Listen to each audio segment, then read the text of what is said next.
বিশৃঙ্খলা ঠেকাতে ওআইভিএস নিয়ে মাঠে নামছে র্যাব। ভোট কেন্দ্র এবং এর আশেপাশের এলাকায় বহিরাগতদের শনাক্ত করতে onsite identification and verification system প্রযুক্তি ব্যবহার করতে যাচ্ছে র্যাব। মোবাইল ফোন আকৃতির এই যন্ত্রটিতে ইন্টারনেট সংযোগের মাধ্যমে যে কোনো স্থান থেকে অজ্ঞাতনামা ব্যক্তি ও অপরাধীকে শনাক্ত করা যাবে। আঙ্গুলের ছাপের পাশাপাশি জাতীয় পরিচয়পত্রের নম্বর কিংবা জন্ম তারিখের তথ্য দিয়ে যে কারো সম্পর্কে সহজেই তথ্য পাওয়া যায় যন্ত্রটির মাধ্যমে।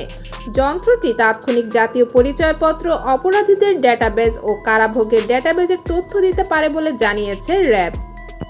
পুলিশের বিশেষ ইউনিট সংবাদ ব্রিফিংয়ে জানিয়েছে, দ্বাদশ সংসদ নির্বাচন নিরাপত্তা অন্যান্য আইনশৃঙ্খলা বাহিনীর পাশাপাশি র্যাবও দায়িত্ব পালন করছে।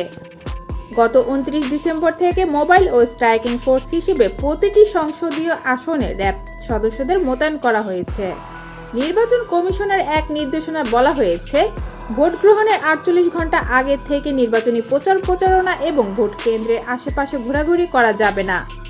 ওই নির্দেশনার কথা উল্লেখ করে র্যাব বলেছে, ভোট কেন্দ্র ও এর আশেপাশে এলাকায় বহিরাগতদের পরিচয় শনাক্তের টহল দলের কাছে থাকবে ওআইভিএস।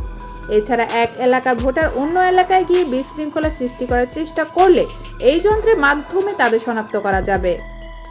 দীর্ঘদিন ধরে পলাতক বা আত্মগোপনে থাকা অপরাধীরা ভোটের এই সময়ে যাতে বিশৃঙ্খলা সৃষ্টি করতে না পারে, সেজন্য গোয়েন্দা তথ্যের ভিত্তিতে ওআইভিএস ব্যবহার করে তাদের শনাক্ত করতে র্যাব আইনি ব্যবস্থা গ্রহণ করবে বলে বিজ্ঞপ্তিতে জানিয়েছে। এদিকে নির্বাচন বর্জনের আহ্বানে রাজধানীর বিভিন্ন স্থানে জামায়াতের বিক্ষোভ। শুক্রবার সকালে ঢাকা মহানগর উত্তর ও দক্ষিণ জামায়াতের উদ্যোগে পৃথকভাবে একাধিক স্থানে এইসব মিছিল করেছে দলটির নেতাকর্মীরা। এর মাধ্যমে উত্তরে মিরপুর, পল্লবী ও ফার্মগেট এবং দক্ষিণে পল্টন, শনির আকড়া, বংশাল ও ড্যামরা সহ বিভিন্ন স্থানে মিছিল অনুষ্ঠিত হয়। সকালে মিরপুরে ঢাকা মহানগর উত্তর উদ্যোগে মিছিল করেছে নেতাকর্মীরা। তাদের বিক্ষোভ মিছিলটি 60 ফিট পাকা মসজিদ থেকে শুরু করে নগরীর বিভিন্ন সড়ক প্রদক্ষিণ করে বারেক মোল্লা মোড়ে গিয়ে সংক্ষিপ্ত সমাবেশের মধ্য দিয়ে শেষ হয়। সমাবেশে উত্তরের সহকারী সেক্রেটারি জেনারেল মাহফুজুর রহমান বলেন, অবৈধ সরকারের পাতানো, সাজানো ও তামাশা নির্বাচন আমরা বর্জন করছি।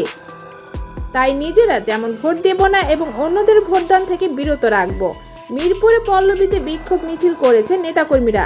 এতে নেতৃত্ব দেন ঢাকা মহানগর উত্তরের সহকারী সেক্রেটারি জেনারেল নাজিমউদ্দিন মোল্লা। ফার্মগেটে মিছিল করেছে নেতাকর্মীরা। উত্তরের সহকারী সেক্রেটারি ডাক্তার ফখরুদ্দিন মানিকের নেতৃত্বে এতে উপস্থিত ছিলেন উত্তরের প্রচার মিডিয়া সম্পাদক মোহাম্মদ আতাউর রহমান সরকার প্রমুখ। এদিকে সকালে পল্টনে বিক্ষোভ মিছিল করেছে ঢাকা মহানগর দক্ষিণ জামায়াতের নেতাকর্মীরা। দক্ষিণে নায়েবের আমির অ্যাডভোকেট ডাক্তার হেলাল উদ্দিনের নেতৃত্বে মিছিলটি পল্টন থেকে শুরু হয়, গুরুত্বপূর্ণ সড়ক প্রদক্ষিণ করে সেগুনবাগিচা গিয়ে সমাবেশের মধ্য দিয়ে শেষ হয়। শনির আকড়া বিক্ষোভ করেছে নেতাকর্মীরা। দক্ষিণের সহকারী সেক্রেটারি ডাক্তার আব্দুল মান্নানের নেতৃত্বে বিক্ষোভ মিছিলটি শনির আকড়া থেকে শুরু হয়, গুরুত্বপূর্ণ সড়ক প্রদক্ষিণ করে সমাবেশের মধ্য দিয়ে শেষ হয়।